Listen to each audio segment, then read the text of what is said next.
Praise the lord. ప్రభు అయిన యేసుక్రీస్తు నామమున మీ అందరికీ శుభములు తెలియపరుస్తా ఉన్నాను.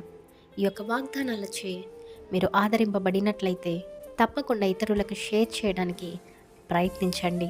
కొన్నిసార్లు మనుషులు మనతో ఉండలేరు, అలాగే కుటుంబ సభ్యులు కూడా సహాయం చేయలేని సందర్భాలు కూడా ఎన్నో ఉంటాయి. కానీ వాగ్దానం ద్వారా దేవుడు ఏం మాట్లాడుతున్నారంటే, దేవుడంట పగలు రాత్రి నీకు నాకు కాపరిగా ఉంటాడంట. మరి పగటిపూట ఎన్నో ఎదుర్కొంటూ ఉంటారు, ఎన్నో సమస్యలు. మరి చూసినట్లయితే భౌతికపరమైనటువంటి ఈ ఎండ తీవ్రతకు ఎంతోమంది చనిపోతూ ఉంటారు. పని చేసి అలసట, శారీరక కష్టాలు కూడా వస్తూ ఉంటాయి. అంత మాత్రమే కాదు, కానీ జీవితంలో ఎదురయ్యే బహిరంగ పరీక్షలు, ఒత్తిళ్ళు, శ్రమలను కూడా ఈ యొక్క పగటి సమయాల్లో వస్తూ ఉంటాయి. మరి దేవుడంట తన పిల్లలకు ఆ కష్టాల మధ్యలో కాపాడుతాడని వాగ్దానం చేస్తూ ఉన్నాడు.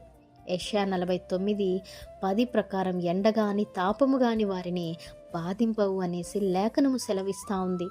రాత్రి సమయాల్లో కూడా ఆ యొక్క చీకటిని చూసి చాలామంది భయపడుతూ ఉంటారు. అంత మాత్రమే కాదు, కానీ అదే చీకటిలో ఎన్నో పాపములు చేస్తూ ఉంటారు, ఆత్మీయ పోరాటాలు పోరాడుతూ ఉంటారు. ఒంటరితనాన్ని, రాత్రిపూట భయాలను, ఆందోళనలను చూస్తూ ఉంటారు. ఇంకొంతమంది అయితే ఏడవనిదే నిద్రపోని రోజులు కొందరి జీవితాలలో ఎన్నో ఉంటాయి.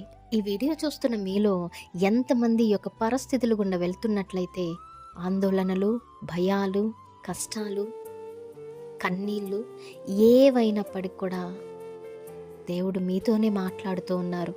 ఒక్కసారి దేవుణ్ణి నమ్మండి, విశ్వాసం ఉంచండి, ఆయన చిత్తానుసారమైన జీవితం జీవించండి, ఆయనకు ప్రార్థించండి.